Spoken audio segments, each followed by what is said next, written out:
We are rolling. Did you do a mic check? Yep. And a white balance? Yep. Okay. So you're ready? Are you comfortable? I couldn't Do you become need more to sneeze or comfortable. anything? No, I think I'm all right. All right, so it's going to be me and you. Okay. And it's journalistic style, documentary style, so why don't you start, we're doing Melissa's story. Mhm. So why don't you tell me what you can remember, the whole story, and we'll fill in the details from the time they got here. Okay. So what I recall is I was out of town, and my secretary, I was checking in, I think via emails, and she said, give me a call. There's some urgent case, and it may be a pediatric case that I need your opinion on. They want to come see you. And I was like, well, we don't see pediatrics at Leahy, but how old? 17. Okay, not an issue. So I gave my secretary a call. She says there's this girl. She's got a very complicated aneurysm, supposedly.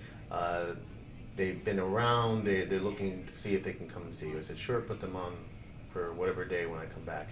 So I remember coming in to see them, her and her mother, and I think a sibling, and essentially taking their history. And what they told me was she had been having worsening headaches, been quite severe, was taking all kinds of narcotics and medications for these headaches, and had been recently admitted to Children's Hospital, where when they worked her up for these headaches, they found this giant aneurysm against her brainstem. And from what I could piece together from her mother, essentially they spoke to several experts around and told her that it was inoperable, there was nothing that could be done, and they sent her home with pain medication for her headaches. At that point, I believe the family had started searching around. They were looking for funding and help to try to go see other doctors, and somehow they got my name and wanted to come see us. So I took her history, examined her, and I was thinking, okay, this is probably just a routine aneurysm. I'm not sure what's going on, why they would have sent her home. So in the back of my mind, I'm imagining it's probably not anything serious. So I went out to look at the images, and at that point when I saw the MRI scan that and the angiogram that she brought with her, I see this enormous aneurysm compressing the brainstem. It's in the group that we call giant aneurysms, which are the ones bigger than essentially an inch. And this is a life-threatening problem. I'm thinking, you can't leave this alone. We have to do something for this girl. She's 17 years old. We know if we leave this alone, she's going to die. So I went back in to speak with them about the situation, and that it was a complicated situation. It wasn't something that was going to have an easy solution. It involved a very important blood vessel that goes around the brainstem and goes on to supply the parts of the brain that are important for vision, movement, and so forth. And the aneurysm was such that, let me backtrack for a second. Aneurysms normally, they occur at branch points of the vessel. So if you think of a hose that splits into two branches, an aneurysm is a little blister or berry that sits at the end of that basic branch point. And the danger is that at some point they can pop. And if they pop, the brain hemorrhages and people die. Her aneurysm was unusual in that it wasn't at a branch point as a separate entity. It was actually the whole vessel had become like a giant sausage. So blood was still traveling through the normal vessel, through the aneurysm, and then out the aneurysm to supply the normal area of the brain. So in this situation, you can't just go in there and clip or seal off the aneurysm. So we're talking about the whole vessel. So you'd have to sacrifice this vessel, turn it off in order to treat this aneurysm. If you do that, you're going to give her a stroke, which in her case more than likely would have taken her life. So it was a complicated situation, and at the time the aneurysm was being fed by two different branches, and then it had one outflow, one exit. So I spoke with Dr. Choi about repeating an arteriogram, and I asked the mom at that point and Melissa, what do you want to do? Do you want me to go ahead and start doing these tests? Because they were still having appointments with other people. I think they were going to go see someone else. And I said, this is urgent. You really need to move on this. You don't want to be wasting time and sitting on it. Go see whoever you need to see. If you want them to treat you, fine. But once you make a decision, let me know one way or the other, because I think this needs to be treated, because it is a very dangerous aneurysm.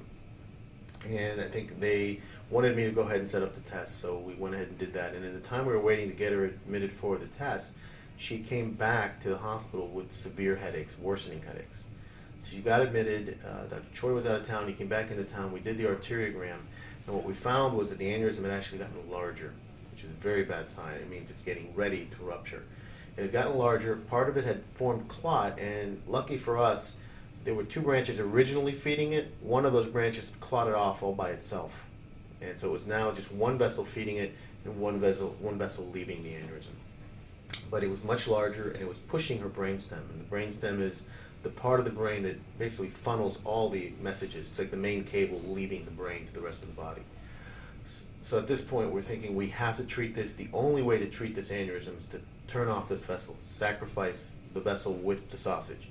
But if we do that, we could see from the arteriogram, she didn't have enough blood flow coming from other directions to take over the territory supplied by this vessel that's involved with the aneurysm. So she would have had a devastating stroke.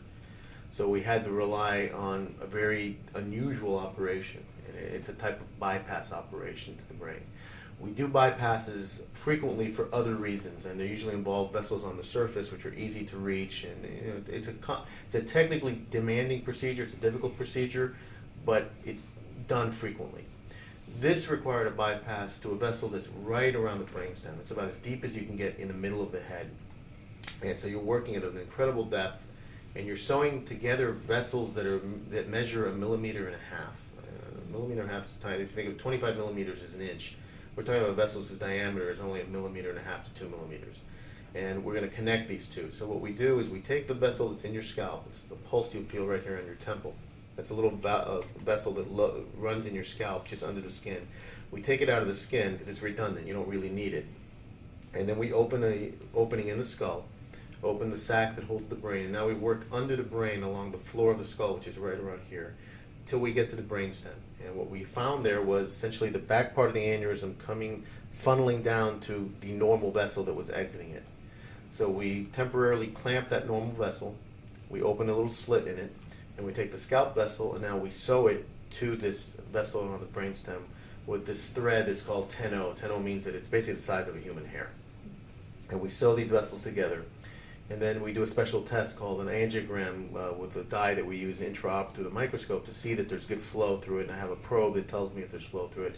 And once I was happy that we had a functional bypass, we then basically took off the clip that goes offward so that the blood now flows along that vessel into the territory supplied, and we left a clip on the outflow of the aneurysm.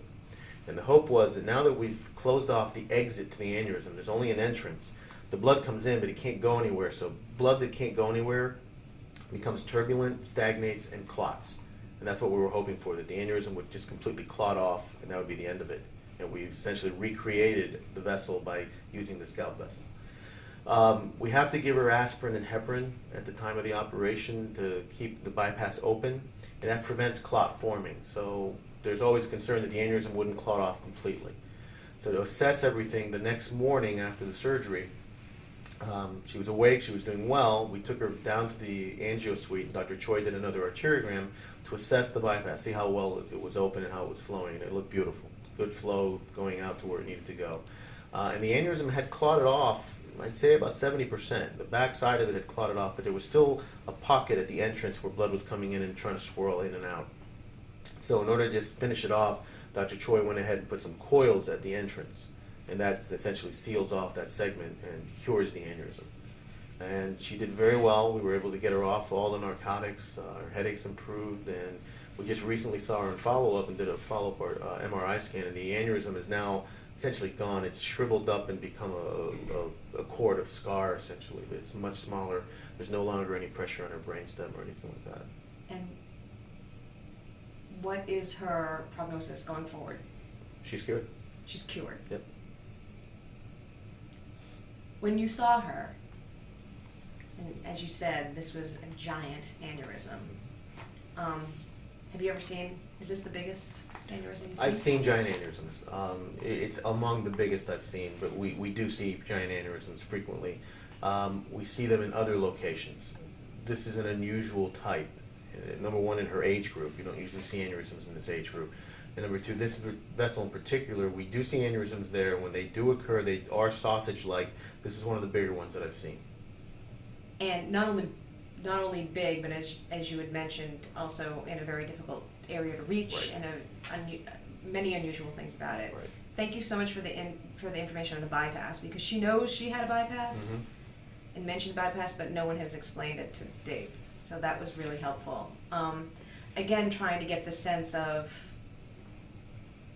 this was both scary and unusual, taking a look at the aneurysm again, in your opinion, and assessing it, and how lucky she was to end up at Leahy Clinic. And I know that sometimes is hard to say, well, you know, I mean, we're the best, but she really, and we got this from her too, and I really think it's important for us to say it, especially where we're going to put this video, how lucky she was to be here at Leahy with you and with Dr. Choi. Yeah.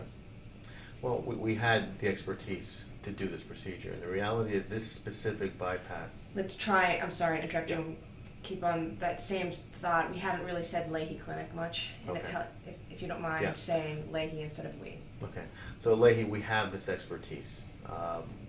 One of the difficulties of her case was that she required a very rare and unusual bypass.